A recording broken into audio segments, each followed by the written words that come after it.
이 주제를 사실 다루면 해야 될 이야기가 너무 많아서 제가 장표를 되게 많이 준비해서 진행은 좀 빨리 나갈 거고요. 자료는 어쨌든 배포해 드릴 수 있도록 준비가 되어져 있으니까 내용에 좀 집중해 주시면 좋겠습니다. 주제는 제가 뭐 데이터로부터 지식을 끄집어내고 온톨로지 어떻게 만들 거냐는 건데, 우리가 이제 전통적으로 제조업들은 온톨로지 기반의 제조를 한 건 맞습니다. 왜냐하면은 사람이 지식을 가지고 제조를 해왔기 때문에 한 건 맞는데, 표현의 방법으로서는 구체화되어져 있지 않았었죠. 그래서 이제 그걸 어떻게 구체화할 거냐 하는 게 우리가 다루는 이야기고, 기존에는 사람들이 가지고 있는 지식 또는 재료를 어떻게 가공할 것이냐에 대한 것, 그리고 어떤 뭐 사고, 여기 사고라고 하면은 안전사고일 수도 있고, 기계 고장일 수도 있고, 제품 불량일 수도 있고, 이벤트들이 생길 때에 좀 사후적인 대응이 있었다 그러면은 우리가 IT 시스템들을 통해서 어떻게 하면은 사전 대응을 해볼까, 또는 의사결정을 좀 더 빨리 해볼까 하는 노력들을 많이 해왔었습니다. 그래서 뭐 흔히 이야기하는 우리가 서 있는 게 데이터 기반의 의사결정을 해야 되는 시기에 서 있긴 한데요. 문제는 이걸 할 때 이제 여러 가지 마켓의 플레이어들이 있는데, 플레이어들 하면은 제조를 하는 기업들도 있고, 또 제조 기업들이 지원하기 위해서 어떤 솔루션을 공급하는 기업들도 있고, 그 솔루션에는 제조 설비일 수도 있고, 앞서 이제 소개됐던 처럼 이제 AI 솔루션을 공급하는 기업들도 있고, 그런 뭐 여러 가지 플레이어들이 필요합니다. 근데 이제 제조 기업들 입장에서는 어쨌든 기성전 데이터입니다. 데이터를 어떻게 잘 모으고, 어떻게 관리해서 우리가 필요한 것들을 이걸 이제 만들어 갈 거냐는 거고, 하지만 이제 시장이 이제 필요한 것들은 좀 다른 것들이 좀 필요하죠. 왜 그러냐면은, 과거의 제조업, 뭐 과거라고 하지만 이제 오늘까지도 제조업은 각각의 역할이 나누어져 있습니다. 그러니까 설비를 회사에서 구축해주고, 그 설비 사용법을 이제 운전자들이 익히고, 또 재료가 들어오면은 재료를 가지고 어떻게 강화할지를 교육을 받고 하면서 지식들을 쭉 가지고 왔는데, 그러다 보면은 이제 제약 조건들이 있습니다. 시장에서 리얼타임 어느 정도 해야 되고, 어느 정도까지는 맞춰드릴 수 있고, 어느 정도 스펙에 따라와 주셔야 되고요. MOQ는 어떻고, 그런 제약들이 많이 있는데, 실제 시장에서는 이제 좀 더 빠른 납기, 좀 더 그 깊은 수준의 이제 커스터마이제이션, 또 MOQ도 좀 적었으면 좋겠고, 요구사항들도 있고, 사회적으로 또 요구되는 게, 뭐 흔히 이야기하는 CSR, 뭐 ESG라고 이야기하는 기업의 책임에 대한 이슈들도 있습니다. 뭐 열 책임은 환경, 안전, 뭐 에너지 절감 등도 있고, 또 이제 타임 투 마켓이라 그러지만 시장의 변화에 얼마나 빨리 대응할 거냐는 건데, 유통에서는 사실 있는 제품을 파는 거기 때문에 뭐 조금 더 대응이 빠를 수 있겠지만, 제조라는 것은 여러 가지 사전에 해야 될 일들이 많이 있기 때문에 시장이 변한다고 해서 빠르게 대응할 수가 없습니다. 이게 이제 어떻게 유연하게 할 거냐. 그리고 이제 공급망 같은 경우에는 지금 관세 전쟁으로 인해서 공급망이 글로벌하게 굉장히 흔들리고 있습니다. 이게 이제 우리가 어떻게 대응할 거냐. 다 이제 엮여져 있는 이슈들입니다. 그래서 우리는 희망찬 미래를 어쨌든 꿈꾸고 저렇게 되었으면 하는데, 실제 우리 앞을 가로막고 있는 장애 요인들이 되게 많이 있습니다. 이런 장애 요인들이 기술적으로 해서 해보자고 하는 것들이죠. 하지만은 잘 안 되고 있는 것들. 뭐 이 중에서 AI 기술을 본다 그러면은 대부분 이제 딥러닝 모델을 우리가 쓰니까 어떤 결과는 그럴싸하게 나오는데, 가끔 마음에 안 드는 결과가 나왔을 때에 이 모델이 무엇 때문에 이런 잘못됐는지 알아야 모델을 개선할 수 있는데, AI 모델이 가지는 이제 비투명성이죠. 불법 섭성 때문에 내용을 좀 알 수 없다든지, 또 이제 밑에서 두 번째 있는 게 숙련공도의 지식이 반영되어 있지 않은 것. 이게 이제 우리가 데이터 기반의 AI 모델을 만든다고 할 때 가지는 큰 맹점 중에 하나가, 제조업 현장에는 기계가 동작한 정보도 있고, 사람이 뭔가를 보고 판단하고 의사결정한 정보도 있습니다. 근데 기록이 남아있는 거는 기계에서 일어났던 액션만 데이터가 남아져 있습니다. 그러니까 대부분 그 정보만 가지고 모델을 만들기 때문에 충분한 모델이 잘 나오지 않습니다. 그래서 사람이 가지고 있는 지식들을 어떻게 더 부과했겠냐, 이런 이슈들을 가지게 됩니다. 그래서 뭐 리스크부터 조금 먼저 보면은, 이제 제조업의 사이버 시큐리티에 대한 이슈들이 있습니다. 그래서 이제 그런 관점에서의 최근에 이제 몇몇 그 안전과 관련있는 사고들이 있었고요. 가장 많이 봤던 게 그 작년에 그 보안업체의 보안 패치 업데이트 하는데, 저게 이제 장애 나면서 글로벌하게 아주 많은 시스템들이 장애 났던 케이스들이 좀 있죠. 그리고 이제 안전적인 관점에서 이게 다 우리나라 사례인데요. 우리나라에서 이제 자율제조를 하겠다고 로봇을 집어넣고 사람이랑 로봇이랑 같이 일을 하고 있는데, 뭐 정비 중에 또는 작업 중에 이제 안전사고가 발생, 사망사고 나는 거. 이런 것들을 막을 수 없는 이슈였느냐, 또는 누구의 책임이었느냐, 저는 이제 막겠다고 그러면 이제 우리는 어떤 걸 봐야 되느냐, 이제 이런 숙제들이 좀 있습니다. 그래서 뭐, 원칙적으로는 저 이제 NIST는 미국의 뭐 표준협회 이런 거 보면 되는데, 저기에서 이제 AI, RMF, 리스크 매니지먼트 프레임워크 같은 걸 줘가지고, AI를 써서 발생할 수 있는 사고들을 사전에 어떻게 관리하고 막을 수 있느냐, 뭐, 이런 지침들도 많이 정리를 좀 하고 있죠. 그리고 이제 가장 많이 겪는 게 AI 모델을 만들어 놨는데 쓰다 보면 잘 안 맞습니다. 그래서 이제 뭐 드리프트, 표류라고 그러는데, 뭐 공정의 설비를 좀 수정했거나 부품을 교체했거나 해가지고 특성이 바뀌는 경우도 있고, 데이터 자체가 열화되는 경우도 있습니다. 그런 데이터 있을 때에 그냥 재확습하면 됩니다. 또는 공급사에서 와가지고 저희들이 좀 오래 만져드려야 됩니다. 하긴 하지만, 그렇게 계속 의존적으로만 제조도 운영할 수는 없는 거기 때문에 그런 숙제를 이제 우리가 어떻게 풀 거냐. 그리고 이제 규제 이슈가 있습니다. 또 규제는 이제 우리 피부에 이제 지금 막 와닿을 때가 되어가고 있는데요. EU 같은 경우에는 EU 영내에 수출하는 기업들은 특히나 AI가 들어가 있는 솔루션들을 만들 경우에는 따라할 규정들을 이제 정의를 하고 있고요. 작년에 발효가 되었고 이제 내년부터 적용 시작입니다. 우리나라도 이제 올해 초에 AI 기본법, 약총에서 AI 기본법이 그러는데 AI 기본법이 이제 공표됐고 내년부터 시작입니다. 그래서 우리나라 같은 경우에는 기본적으로는 진흥을 더 많이 하겠다고 되어 있긴 하지만 법이라는 또 규제 성격도 가지기 때문에 이런 대응들을 우리는 이제 어떻게 할 거냐, 숙제를 좀 풀어야 되죠. 그리고 이제 많은 기업들이 요즘에 고민하고 있는 거, 문의 많이 들어옵니다. 데이터 유출 어떻게 하면 좋을까? 왜냐하면은 예전에는 DRM도 쓰면서 꽁꽁 묶었는데 이거는 이제 오피스 쪽 비즈니스에 의해서 발생한 데이터들의 이슈였거든요. 공정 데이터가 밖에 나간다는 생각도 하지 않았어요. 물론 이제 공급 기업이 뭘 만들어내기 위해서 데이터 추적하는 건 나갈 수 있긴 하지만 그건 계약에 의해서 하는 거기 때문에 관리가 된다고 보면은 지금 많은 기업들이 이제 개발 단계에서 이제 공정도 분석하려고 데이터들을 사스 서비스, 챗GPT나 뭐 제미나이 막 올립니다, 지금. 근데 그걸 막아버리자고 하니 기업에서 내부적으로 발전이 더디는 것 같고 풀어주려고 하니 매니지먼트가 안 되고 이런 숙제를 이제 어떻게 풀 거냐 하는 이슈들이 이제 계속 나오고 있고 그 다음에 이제 공급망이 가지는 이슈들 앞서 좀 설명 좀 드렸고 그 다음에 계속 숙제받는 게 이제 에너지 이슈가 있습니다. 에너지 환경 이슈들. 지금 데이터 센터 우리가 지어야 된다고 이야기하면서도 전력 어떻게 끌어올 겁니까? 또는 냉각을 위한 용수를 어떻게 할 겁니까? 막 이런 이슈가 있고 또 반대로 보면은 우리 기업이 AI를 좀 더 많은 영역에 확대를 한다면은 우리 기업 내부에서의 관리는 어떻게 할 거냐? 이런 이슈들이 좀 같이 좀 있죠. 그리고 이제 마지막으로 이게 숙제가 이제 AI를 쓰면서 생산성이 올라가면은 사람을 줄일 수 있는 거 아니냐. 또 한편에서는 AI 기술을 잘 쓰는 사람들의 새로운 일자리가 생길 거다. 그래서 양쪽이 다 있는데 어쨌든 아직까지의 조사 자료를 보면은 없어지는 일자리가 더 많아서 총 일자리가 줄고 있습니다. 이러면 인력들에 대한 재배치라든지 교육도 어떻게 할 거냐 이런 이슈들이 좀 있죠. 그래서 기존의 그 제조업에서 수동으로 하는 것들을 어쨌든 IT 기술들을 써가지고 우리가 개선들을 많이 해오고 있었는데요. 뭐 다 아는 IT 기술들입니다. 다 쓰고 있었는데 실제로 이제 AI라는 기술을 더 부과하면서 우리가 좀 더 많은 문제를 이제 풀어보려고 하고 있죠.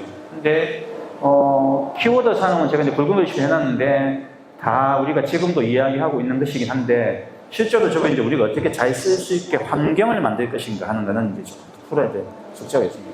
그래서 어쨌든 이제 기존에 가지고 있는 이런 제약 요건들을 풀다 보면은 아마 이제 밑에서부터 보면은 지금은 공급사들이 제공해주는 솔루션이 뭔가 다 해줍니다라고 이야기를 대부분 하시는데 계속 그렇게 하는 게 맞느냐 아니면은 그 솔루션과 작업자들이 같이 뭔가 의사결정하고 의사결정에 따라서 공정을 조정한 결과가 다시 루프를 돌아서 개선될 수 있는 형태로 가야 되는 이제 AI에서 이야기하는 휴먼 인드 루프가 제조업 속에 깊이 들어가야 되는 거 아니냐. 그러려면 우리는 직원들 교육은 어떻게 시켜야 되고 뭘 준비해야 되냐 이런 숙제들을 좀 가지게 되죠. 그래서 뭐는 참조상 제가 넣었는데 어쨌든 정부에서도 이런 지원 사업들 되게 좀 많이 하고 있는데 문제는 정부 지원 사업을 이렇게 많이 하고 있음에도 불구하고 실제로 얼마만큼 AI가 도입되고 있느냐 이 숙제가 있습니다. 그래서 산업부는 덩치가 큰 걸 하다 보니까 개수는 많지 않은데 중기부 지원 사업이 되게 많았습니다. 그래서 박근혜 정부 때 2만 개 하겠다고 했고 문재인 정부 때 더 하겠다고 해서 한 3만 2천 개 정도 지원 사업을 했고 회사가 3만 2천 개입니다. 지원 사업 했는데 그 중에서 에미에서 정도 들어가는 기초 사업 정도가 한 2만 7천 개 정도 했다고 통계에 나와 있습니다. 그래서 실제로는 지원 사업들을 많이 함에도 불구하고 정말로 깊이 있는 변화를 이끌어내고 있느냐에 대해서는 좀 제한적인 숙제를 좀 가지고 있죠. 그리고 이걸 이제 확산을 해보려고 하다 보면은 필요한 게 데이터도 필요하고 전문 인력도 필요하고 뭐 이런 게 좀 많이 필요한데 어쨌든 마켓 플레이어들 관점에서 보면은 우리가 뭔가를 다 만들어 드리겠습니다 하는 형태의 접근을 좀 많이 하긴 하는데 실제 우리가 제공해주는 그 솔루션을 가지고 고객들이 직접 뭔가를 할 수 있는 형태의 수준들 많지 않아요. 그러니까 엑셀을 예를 들면은 좀 정확한 예시는 아니긴 하지만 엑셀이라는 도구를 우리가 사서 실제 우리 비즈니스는 우리가 뭔가를 하는 거잖아요. 그죠? 근데 엑셀에서 사용해야 될 수식도 다 만들어 드리겠습니다. 이렇게 이제 접근에 공급기업이 들어오면은 기업들이 가지고 있는 역량들을 잘 사용할 수 있는 인력 교육도 안 되고 내재화도 잘 되지 않는 이슈들이 있죠.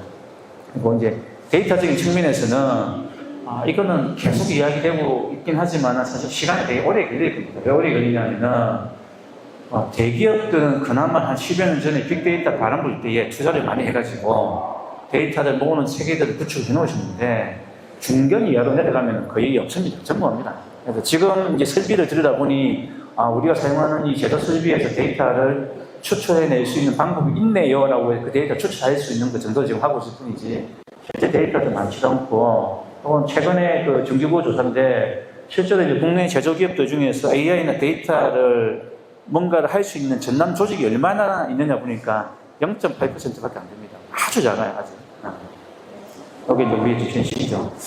그럼에도 불구하고 우리가 제조용 필요한 데이터가 없느냐 하면 또 그것도 아닙니다. 정부에서 데이터를 많이 만들어서 보급을 하고 있고요. 그리고 이제 캄파 이렇게 있는데 코리아 AI 매니팩처링 플랫폼이라고 인터넷 찾으시면 나옵니다. 여기도 잘 모르시는데 저희 가면은 무료로 만들어놓은 데이터셋이 한 50개 정도가 이미 올려져 있거든요. 그리고 유료로 데이터 거래 사업을 하겠다고 여러분들 마이데이터 사업하는 게 이제 제조업 버전이라고 보시면 됩니다.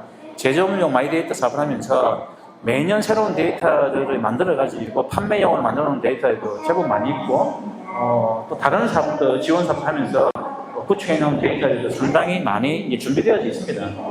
그리고 그런 데이터들이 요 한 50개 정도 되는 데이터들은 잘 안 보이시겠지만 이제 저 이름이 하나하나의 프로젝트이기 때문에 어느 공정에 어느 성격의 데이터 어떻게 모아놨기 때문에 조금만 하더라도 기본적인 학습하고 준비해보고 할 수 있는 것들 많이 할 수 있어요. 그리고 또 이제 우리가 숙제가 가져야 될 게 뭐 데이터 이슈는 계속 풀어야 되는데 파운데이션 모델 이야기가 나옵니다. 이 파운데이션 모델은 LLM이 그럴싸하게 동작을 하기 시작하면서 제조업에도 파운데이션 모델이 있으면 좋겠다라는 이제 니즈에 의해서 시작된 거죠. 그런데 이제 LLM 같은 경우에는 이제 펑션이 크게 보면 두 가지죠. 사람과 말을 주고 받는 언어 지식의 역량에 대한 게 하나가 있고 또 하나는 그 언어를 주고 받아야 될 날리지에 대한 이슈가 있죠. 그래서 이제 많은 데이터를 넣고 학습을 시켜가지고 날리지를 계속 넣어주고 언어적인 건 아마 거의 완성된 것 같아요. 지금은 챗GPT든 제미나이든 서로가 말귀를 이해 못하고 주고받지는 그게 문제되지 않으니까. 그래서 우리 데이터가 부족하면은 나가라든지 이런 방법을 써가지고 데이터 정리하고 하는 그 방법도 많이 쓰고 있긴 하지만 실제 제조업으로 들어가면은 제조업의 분야가 워낙 다양하다 보니 몇 개의 모델만으로는 사실 다 대응하기도 쉽지도 않고 그리고 데이터들의 형태도 표준화되어 있는 형태가 아니다 보니 A 회사에서 만들어진 모델을 B 회사에서 바로 전에 쓰기가 쉽지 않은 걸 또 숙제도 있습니다. 그래서 그런 숙제들 때문에 과연 파운데이션 모델이 만들어지는 게 가능하겠냐라는 조금 우려의 생각도 좀 있긴 하지만 실제로 여러 모델들을 통해서 우리가 풀어야 될 숙제들을 이제 좀 많이 갈 수 있고요. 어쨌든 이제 이런 걸 통해서 우리가 얻고자 하는 것들은 예전에는 책으로 존재했던 지식들 또는 특정 회사의 내부에만 있던 지식들 또는 분명히 회사는 그 지식을 가지고 제품을 제조해내는 거는 맞는데 그냥 그 문서화되어 있거나 형식적으로 되어 있지 않고 경험 있는 한 30년 근무한 작업자들의 머릿속에만 존재했던 그런 지식들을 어쨌든 파운데이션이라는 형태를 통해서 만들어낼 수가 있다면은, 가정이죠. 만들어낼 수가 있다면은, 이런 것들도 우리가 데이터로부터 지식을 구조해내는데, 충분히 도움이 되고 필요할 것이다. 이게 있고요. 또 하나 이제 이거 다뤄야 될 게 SDM입니다. 그러니까 아마 용어는 좀 들어보셨을 거예요. Software Defined Manufacturing 또는 SDF라고 부르시는 분들도 있습니다. Software Defined Factory. 그러면 이제 소프트웨어를 가지고 기존의 생산을 개선하겠다 이런 거죠. 예, 이제 개념은 그렇습니다. 소프트웨어 가지고 생산을 개선하겠다는데 실제 이걸 가지고 우리가 이제 뭘 하고자 하냐면은 기존에는 이제 하드웨어 베이스로 구조가 되어 있습니다. 하드웨어는 이게 실제 이큐브먼트 장비가 있고 센서가 있고 센서를 데이터 전달해주는 네트워크가 있고 그 위에 데이터를 수집하고 관리하는 스토리지가 있고 그 위에 MES, ERP가 올라오고 이런 쭉 구조를 가지고 있습니다.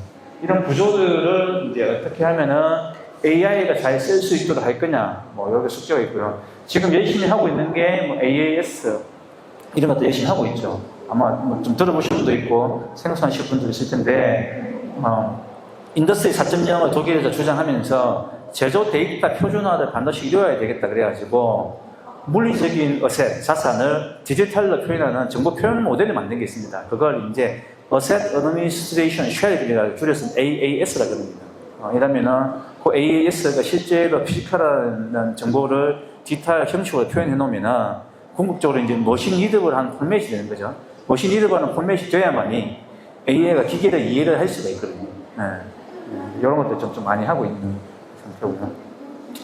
근데 이제 SDM을 하겠다라고 되어져 있는데 실제로 물리적인 구조를 가진 이 설비들을 우리가 어떻게 소프트웨어를 정의되어서 잘 제조가 될 수 있는 구조로 만들 것이냐 이런 숙제를 가지고 있습니다. 그래서 이제 여기서부터 제조 쪽으로 자꾸 좀 얘기가 들어가 있는데요. 실제 ISA 95라는 표준이 있습니다. 그래서 우리가 현업에서 레벨 1 시스템입니다, 레벨 2 시스템입니다 하는 이야기는 이 이야기입니다. 그래서 레벨 2 시스템의 데이터가 있습니다. 그러면은 레벨 2 시스템인 데이터를 끌어다가 AI가 뭔가 하기에 좀 정제가 되어 있는 상태고 레벨 1에 있습니다. 그러면은 이제 완전히 로우 데이터에 가깝습니다. 이런 구조가 되어져 있기 때문에 이런 구조를 실제로 소프트웨어 그 관점에서 지원을 하려면 우리가 어떻게 바꿔야 되느냐 이런 게 숙제죠. 그래서 지금은 그냥 마케팅적으로 SDM이라는 용어를 빌려 오셔가지고 그냥 소프트웨어 지원하면은 소프트웨어 디파인드 매니팩처링 됩니다라고 주장하셨는데 실제로 그렇게 워킹하는 게 아니고요. 구성 레이어를 완전히 바꿔야 됩니다. 그래서 피지컬한 단계 그 위에서 소프트웨어적으로 디파인되어 있는 레이어 데이터 관점도 마찬가지입니다. 그리고 그 위에 올라가는 게 어플리케이션이 올라가는 게 핵심입니다. 그래서 이제 어플리케이션 올라가는 게 디지털 트윈도 올라가고 AI도 올라가고 최적화도 올라가고 이제 여기 올라가는 거죠. 그래서 온톨로지 계층이 있다고 하면은 소프트웨어 디파인드 레이어와 요 사이에 이제 온톨로지 계층이 이제 들어가는 그런 구조를 가집니다. 그래서 실제로는 이제 우리가 제조업의 ISA 95 형태로 대부분 구축되어져 있습니다. 왜냐하면 수십 년에 우리가 그렇게 제조업의 시스템들을 구축해왔기 때문에 구축되어져 있는데 이걸 AI를 넣어서 자율제조를 하겠습니다. 그러면은 데이터뿐만이 아니고 공정의 구조를 AI 시스템이 이해할 수 있는 머신 리더블한 스트럭처가 만들어져야 되기 때문에 그 스트럭처 변화를 어떻게 가져갈 것인가 하는 것들도 되게 중요한 이슈 중에 하나죠. 그래서 이제 기능적으로는 대부분 레벨 2, 3이기 때문에 그러니까 스카다 HMI로 있는데 그러니까 사용자를 기본 보고 있는 지역 시스템하고 생성 관리하는 시스템 요 위에까지를 AI로서 레벨 구조를 바꿔내는 거죠. 바꿔내면은 지금은 ISA 95 구조로 제조업의 현장의 데이터 설비들이 구성되어져 있다 보니 그 픽스입니다. 구조가 픽스되어 있기 때문에 유연하게 움직이질 않습니다. 생산 계획적으로 유연하게 움직이지 않는데 그 레이어를 형태로 이제 매핑하면서 구조를 좀 바꿔내면은 AI가 어떤 것들을 이제 예측하고 새로운 것들을 이제 그 값을 만들었을 때에 자율적으로 할 수 있을 것이다가 이제 숙제입니다. 그래서 실제로 이제 이걸 이루기 위해서 우리가 해야 될 부분이 제어 방식도 좀 바뀌어야 되네요. 왜냐면 하드웨어 제어를 소프트웨어로 어떻게 제어를 할 수 있을 것이냐 제어 방식도 좀 바뀌어야 되고 데이터를 처리하고 핸들링하는 방식도 좀 바뀌어야 됩니다. 바뀌어야 되고 소프트웨어 자체가 플렉시블하게 재구성 가능해야 되는데 지금의 제어 구조는 재구성 가능하지 않습니다. 고정입니다. 고정이고 AI 솔루션들 혹시 도입하셨던 기업들이 있으시더라도 AI 솔루션이 그 솔루션 내에서 뭔가 평가한 값을 보여줄 뿐이지 다시 그 값을 가지고 자율로 설비를 제어하지 않아요. 되게 챌린지입니다. 그 제어를 이제 어떻게 할 거냐, 뭐, 이런 부분들이 이제 우리가 풀어나가야 될 숙제들입니다. 표준화 당연하게 있어야 될 거고. 그래서, 그게 되게 이제 중요한 개념인데, 뭐, SDM, SDX, 이게 갑자기 나온 개념은 아니고요. 제법 수십 년 된 개념입니다. 그래서 제일 먼저 나온 게 소프트웨어 디파인드 라디오 나왔습니다. 그 옛날 라디오 생각하시면은, 가변 콘덴서나 바리폰이나 동적 풀이 가지고 물리적으로 주파수를 맞췄거든요. 물리적으로 주파수 만들고, 그 커리어에 있는 데이터를 변복조하는 게 하드웨어적으로 다 구성했는데 요즘은 이거 다 소프트웨어로 처리합니다. 여러분들 지금 대부분 자동차에 있는 라디오가 하드웨어가 없이 소프트웨어적으로 다 처리합니다. 그래서 SDR이라는 게 제일 먼저 나왔고요. 그 다음에 여러분들 지금 많이 이제 우리 주변에 와 있는 게 소프트웨어 디파인 네트워크. 옛날에는 방호벽 따로 있고 스위치 따로 있고 레벨 3, L3 스위치 따로 있고 다 따로 있었는데 요즘은 이제 그 기능들을 소프트웨어적으로 다 처리합니다. 그래서 DSP 같은 가속기가 들어가가지고 소프트웨어가 로직 제어를 해가지고 하드웨어가 여러 가지 기능을 동시에 할 수 있거나 또는 기능을 동적으로 막 바꿀 수 있는 이런 게 있고요. 요즘 이제 뭐 현대차, 기아차에서 하고 있는 뭐 소프트웨어 디파인드 비클 이거 마찬가지로 자동차에 들어가는 하드웨어가 전자장비가 바뀝니다. 바뀌어야 OTA라고 해서 내비게이션도 자동으로 업데이트되고 제 차는 산지 4년 됐는데 계기판도 바뀌었습니다. 소프트웨어로. 왜냐하면 업데이트된 게 있었기 때문에. 예전 같으면 계기판의 화면이 바뀐다는 건 생각할 수가 없었죠. 하드웨어 통째로 뜯어서 바꿔야 되기 때문에. 그래서 이런 관점에서 소프트웨어 디파인드 매뉴팩처링이 있는 거기 때문에 소프트웨어가 매뉴팩처링을 컨트롤하려면은 우리 공장의 하드웨어는 도대체 뭐가 어떻게 바뀌어야 되느냐 이걸 같이 고민해야 됩니다. 이 고민을 하고 이 진단을 하고 그 구조에 같이 이제 들어가지 않으면은 소프트웨어만으로 제조업이 돌아가는 게 달성 안 됩니다. 그래서 그냥 우리 솔루션 사시면은 SDM이 됩니다라는 소프트웨어만 들고 오시면은 썩으면 안 됩니다. 하드웨어 같이 바뀌어야 됩니다. 그래서 이제 제조 온톨로지 좀 이야기를 하면은 뭐 온톨로지는 흔히들 아시다시피 한 20년 넘은 개념입니다. 웹에서 원래 나온 거기 때문에 뭐 철학적인 관점에서는 지식에 대한 이해, 구조와 정의, 뭐 그러면 속성들 뭐 이런 이야기를 좀 한 건데 이게 이제 제조업으로 들어오면은 조금 다른 내용들이 가지는 거죠. 왜 가지냐면은 우리가 제조업에서 기본적으로 얻고자 하는 그런 정보들이 있는데 거기 기존에는 앞서서 쭉 말씀드렸던 데이터가 부족하거나 데이터가 포맷이 다르거나 또는 관찰이 가능한 범위가 협소하거나 이제 협소하다는 이야기는 설비에서 발생한 데이터는 우리가 수집을 할 수 있는데 실제로 작업자가 보고 판단하고 조정했던 정보가 없거든요. 어떤 과정이 어떻게 정했는지 그런 이제 관점들을 어떻게 우리가 시식 속에다가 집어 넣을 것인가 이게 이제 제조업에서 온톨로지를 하려고 하는 거고요. 그러면은 실제로 온톨로지가 어떤 구조로서 제조업에 통합될 수 있는지를 이제 우리가 좀 이해를 해야 됩니다. 그래서 뭐 적용 영역은 뭐 제 예시가 좀 있긴 한데 온톨로지라는 게 밑에서 제가 IS의 95 구조를 말씀드리고 개층 구조를 말씀드리기 때문에 실제로 맨 밑에 있는 그 장비 레벨에서 그 장비를 어떤 식으로 분류를 하고 거기에 펑션을 어떻게 나누고 이렇게 쭉 개체화로 해서 부분을 들어가줘야 됩니다. 그래서 뭐 AAS는 제가 짧게 설명드렸는데 AAS가 실제적으로 물리적인 피지컬한 어셋을 디지털로 전환하는 정보 표현 모델이라고 말씀드렸잖아요. 그러니까 정보 표현 모델이라는 건 그걸 구조화한다는 거기 때문에 어떤 식으로 구조화를 할 수 있냐면 설비가 가지는 특성들 그래서 이제 그 세부 속성들을 서브모델이라 그러는데 뭐 기본적인 속성이 아이덴티피케이션이냐 또는 테크니컬한 데이터냐 정비와 관련되어 있는 메인테넌스냐 컨디션이냐 이런 게 세부 속성을 나눠놓으면은 이 스트럭처와 실제로 공정에 수집되는 데이터를 매핑해가지고 AI가 데이터 간의 관계와 구조를 이해할 수 있는 거죠. 사실은 사람이 저걸 이해하는 겁니다. 사람이 이해하는 거고 저게 되면은 디지털 트윈에서 표현을 하더라도 데이터와 관계가 정리가 되기 때문에 디지털 트윈이 단순히 3D로 형상만 팬시하게 만든 게 아니고 데이터들의 관계를 가지고 구조 이해를 할 수 있습니다. 이제 그거 메타 컨테이너인데 실제로 표준화가 많이 되어져 있습니다. 그래서 AAS 표준화 되어져 있고 온톨로지도 뭐 W3C에 표준화가 되어져 있기 때문에 실제로 제조에 어떻게 쓸 것인가만 우리가 좀 고민을 좀 하면 되고요. 뭐 제가 좀 비교를 해놨는데 중요한 건 역할이 데이터의 형태를 만드는 데이터 모델하고 그리고 실제는 의미도 이해할 수 있는 의미 모델, 시멘틱 모델을 이제 어떻게 결합할 것인가, 요거 이제 우리가 잘 하면 됩니다. 되고, 실제 오늘 제가 구조화를 하는 그림을 좀 그려봤는데, 이제 뭐 오피스 위에서 대표되는 제조업의 데이터를 가져오는 형태, 꼭 오피스 위에만 되는 건 아닙니다. 형태가 있으면은 그 데이터의 구조를 AES도 스트럭처와 구조화하고, 그리고 대부분 저 공정 데이터만 보는데, 제조업의 저 공정 데이터만 보는 게 아니고, 레벨 3 이상에 있는 MES 데이터, ERP 데이터, 생산 데이터를 같이 봐야 됩니다. 같이 봐서 저 데이터를 가지고 온톨로지로 온톨로지화, 지식 그래프와 여러 가지 용어를 다 갖다 의미입니다. 하고, 실제 저걸 가지고 우리가 하고 싶은 것은 이 데이터를 어떻게 이해할 것이냐, 이 데이터를 가지고 뭘 예측할 것이냐, 이걸 하는 거죠, 우리가. 그걸 통해서 실제 달성하고자 하는 목표는 품질을 예측하거나 예지 보전을 하거나 등등등 이래 가지고 우리가 하려고 하는 겁니다. 그래서 제조 데이터를 가지고 온톨로지 지식을 만들 때는 그 과정에서 우리가 해야 될 구조와 지식 체계들이 같이 진행해야 됩니다. 그래서 예시를 제가 몇 개를 했는데 좀 넘어가면 좀 설명되면은 오피스 위에 있는 장비가 AES 구조를 통해서 어떻게 온톨로지도 이제 기반이 추출되느냐, 이거는 독일에서 했던 사례인데, 이제 CNC 머신에서 보통 가공기기입니다. 가공기기에 보통은 템퍼레처, 데이터의 태그가 템프고 또는 템퍼레처고 값이 70, 80 들어있는 이 데이터를 보통 받게 됩니다. 근데 그게 받는 게 아니고, 이런 구조화에 대한 스트럭처 인포메이션이 있으면은 CNC는 기계의 하위 부품의 스핀들 모터에 온도라는 스테이트 상태가 있는데 현재 값이 70도다, 80도다 이렇게 정보를 이해하는 거죠.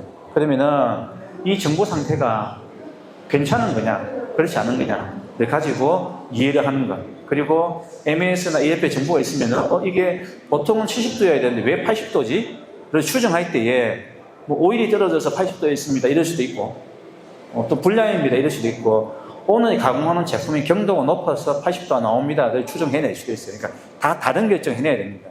그런 정보들을 이제 결합하기 위해서 데이터 구조를 어떻게 가져갈 것이냐는 그런 사례가 하나 있고, 또는 지멘트의 사례인데 디지털 트윈을 만들어가지고 어떻게 이제 온톨로지화 해서 가져갈 것이냐. 그래서 실제로 이제 디지털 트윈상에 기계만 그럴싸하게 예쁘게 그려져 있는 게 아니고, 실제 데이터가 있으면은 A라는 설비의 생산이 조금 문제가 생기면은 최종 단계 조립에 가서, 왜냐면 제품이 자꾸 넘어가서 뒷단에서 모이기 때문에 어떤 이슈가 있을까, 이런 것들도 추정을 좀 해볼 수가 있죠. 그리고 요거는 AES의 서버 모델 가지고 이제 도메인 라이니지에 적합한 건데, 요거는 이제 정비를 할 때에 보통 이제 TBM이라고 시간 베이스도 정비를 많이 합니다. 근데 요즘은 부품도 비싸고 하니까 이제 컨디션 베이스 TBM을 하고 싶은 거죠. 그래서 이제 날리지는 사람이 집어준 날립니다. 우리 회사의 규칙은 500시간마다 정비를 한다. 그다음에 규칙을 사람에 넣어주는 거죠. 그러면은 실제 공정에서 데이터가 움직이는 것을 보면서 AI가 TBM도 하고, TBM이 됨에도 불구하고 컨디션도 더 이제 분석을 해서 CBM도 할 수 있는 그런 사례들도 실제로 좀 이루어지고 있습니다. 그래서 이제 이런 것들을 적절하게 잘 연동을 하게 되면, 기존에는 말로만 있었던 디지털 트윈상에서의 시뮬레이션, 데이터는 주어졌으나 이 데이터가 뭔지 잘 이해 못하겠습니다 하는 것들을 이제 좀 해소할 수 있는 여러 구조들을 만들게 되는 거죠. 그래서 메뉴에 있는 게 이제 이러다 보면은 이제 그 주도권이 다시 좀 변하게 됩니다. 주도권이 변한다는 게 무슨 이야기냐면, 돈만 가지고 공룡 돌릴 수 없습니다. 설비만 산다고 공룡 돌릴 수 없고, 이거 돌릴 수 있는 엔지니어들이 있어야 되죠. 엔지니어들이 있어야 되고, AI 솔루션 공급자의 입장에서는 AI를 만드는 기술은 있기 때문에 항상 제조업체에 가서 데이터 주시면 뭘 만들어 드리겠습니다 그랬는데, 외부에서 제조업의 현장을 잘 모르면서 만드는 게 한계가 있습니다.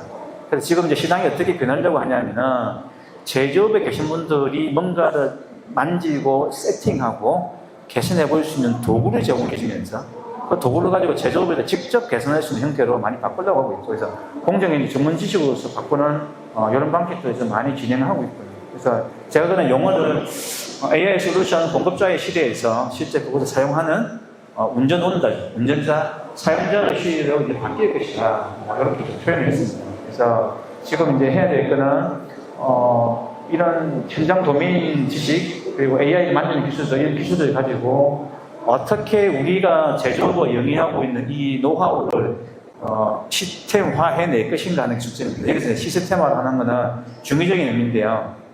IT 시스템이라는 의미도 있고, 체계화 해낼 것이라는 의미도 있습니다. 그래서 욕심장을 해내지 않으면은 지금 우리나라의 60년, 70년생들 은퇴가 벌써 시작됐고 몇 년 안 남았습니다. 열심히 산업하시는 분들. 근데 그 노하우들이 계속 그 산업계 속에 남아 있어줘야 되는데 지금은 사수조수 체계가 붕괴되어 버린 제조업들이 되게 많아가지고 중간계층이 되게 많이 없습니다. 그래서 이제 이런 체계들을 가지고 해야만이 은퇴하시는 분들도 지식을 조직 내에 다 넣어놓고 은퇴하실 수 있고 그 회사 내에서 그 일을 계속 하시는 분들도 그 명문화되어 있는 지식을 가지고 제조업에서의 자기 역할들을 계속 충분히 해내실 수가 있죠. 그래서 우리가 뭐 데이터에 대한 표준 기반 그리고 그 데이터에서 일어나고 있는 지식을 어떻게 만들 거냐. 그리고 이미 자동차 쪽은 워낙 스프라이 체인이 이제 크다 보니까 그런 액션들이 이제 좀 일어나고 있는 뭐 그런 추세이고, 우리가 이걸 하기 위해서는 앞서 말씀드렸던 것처럼 데이터 계층도 좀 건드려야 되고, 의미 계층은 없습니다, 지금. 의미 계층 만들어야 됩니다. 지금 의미 계층이라고 하면 데이터를 가져와서 상관 분석해보고요, 회계 분석해보고 하면서 관계를 이해하려고 하는 건데, 사실 이거 도면 보면 그 과정 안 해도 됩니다. 제조공정 데이터라는 게 순서가 있거든요. 물리적인 피지컬한 구조에 따라서. 이제 그런 지식들을 이제 집어넣어야 돼요. 그걸 가지고 추론하고 또 스파이 체인상에서의 정보들을 이제 어떻게 서로가 주고받아야 되냐 해서 요즘은 1차 밴드들한테 제조사에서 공정 중에 발생했던 데이터를 달라고 그러고요. 1차 밴드들도 하이데이터 데이터 다 달라고 합니다. 이게 데이터 달라고 하는 게 큰 그림을 보면은 CO2 때문에 ACL 정보 필요한 게 있고, 안전문제 환경대 이슈도 있고, 원자재를 어디서 쓰는데 대한 이슈가 있고요. 그리고 불량 검수가 예전보다 강화되었음에도 불구하고 꼭 제품 만들어서 출고하고 나면은 불량이 나오는 게 있다 보니까 그 광범위하게 트래킹을 하고 싶어서 생산 공정 데이터 다 달라고 합니다. 그래서 제조사들이 특히 자동차 쪽 이런 좀 많이 하고 있습니다. 그래서 그런 데이터들의 상호 교환 운영에서도 이제 이런 게 좀 필요하죠. 그래서 어쨌든 공급자하고 밴드들에게 다 필요한 거는 실제 공급자들은 우리가 뭘 만들어 드릴게요 라는 게 개별 문제를 보면 고객이 가지고 있는 여러 가지 문제들 중에서 일부만 풀 수 있기 때문에 고객이 직접 문제를 풀 수 있는 도구 형태로 좀 진화가 돼야 될 것 같고, 고객들 또 사용자들은 본인들이 가지고 있는 역량을 어떻게 이제 우리가 사용한 시스템에 녹여 넣을 거냐 하는 거기 때문에 이 협업이 되게 중요합니다. 그래서 뭐 단계적으로는 AS라고 제가 적었지만 저는 표준이었기 때문에 저희 용어를 쓴 거고, 실제 데이터 또 우리 제조업이 가지고 있는 구조를 정보 표현 모델에서 스트럭처를 잘 만드는 것, 그리고 거기에다가 온톨로지를 잘 조입하는 것, 뭐 요거 다 있겁니다. 그래서 실제로 이게 변화되는 게 장표가 제가 업데이트된 게 하나 빠졌네요. 네. 그래서 실제로 이제 공급자들이 가지고 있는 그 뭔가를 다 만들어낼 수 있습니다. 하는 이제 그 시대에서 실제로 사용자들이 자기들의 지식을 넣어서 뭔가를 쓸 수 있는 그 형태로 이제 좀 바뀌게 될 겁니다. 그래서 이제 여기서 가장 중요한 건 AI가 뭔가를 예측을 하고 난 다음에 중요한 건 액션을 하는 거예요. 액션 하면 액션이 두 가지가 일어납니다. 첫 번째 액션은 우리가 MES ERP라고 하는 기존의 IT화되어 있는 제조 관리 시스템에서 생산 계획을 바꾸거나 설계를 조정하고 하는 액션이 하나 일어나고 되고요. 또 다른 액션은 하나가 어디로 일어나면은 공정 제어를 통한 액션이 하나 일어납니다. 그래서 두 가지 액션이 일어나야 됩니다. 지금 상당 솔루션들이 뭔가 예측을 했는데 액션으로서 이루어져서 그 액션의 결과가 다시 추적 모듈로 들어와서 반영되면서 지식이 업데이트되는 이 루프가 구성되지 않다 보니 열심히 만들어서 공급을 하는데도 불구하고 제조업 현장에서 실현되는 좀 한계가 있습니다. 그래서 이 구조가 이루어져야만이 제조업에서 계측되어 있는 정보가 지식화되는 거죠. 제조업에서 우리가 이걸 정의하고 있는 건 사실 표준에 나와 있습니다. 나와 있어서 데이터와 인포메이션과 날리지는 다르다 라고 분명히 이제 IS 표준에 정하고 있고요. 보통 데이터만 가지고 패턴을 발견하려고 되게 고생하는데 그 방법도 우리가 많이 쓰긴 했는데 지금 방법을 좀 바꿔야 되는 그런 시점이 되었습니다. 그래서 중요한 건 우리가 이 지식을 가지고 반드시 액션이 이루어져야 됩니다. 이 액션이 이루어져야만이 피드백을 통해 지속적으로 개선할 수 있고, 이게 왜 필요하냐면은 제조업을 항상 우리가 정답만 가지고 제조한 게 아니기 때문에 많은 노이즈들이 섞여져 있습니다. 그걸 이제 개선하면서 우리가 제조업을 임프루먼트 하려면은 이게 이제 지속적으로 반영이 돼야 되는 이런 구조가 되겠습니다. 그래서 그냥 이렇게 마지막인데 제가 이 자료는 따로 좀 올려놨으니까는 혹시 궁금한 게 있거나 하면은 제가 질문할 수 있는 링크를 만들어 놨으니까는 그걸 설명드립니다. 그래서 혹시나 질문 따로 주시면은 제가 짬짬이 또 답으로서 회신 드리도록 하겠습니다. 네, 경청해 주셔서 감사합니다.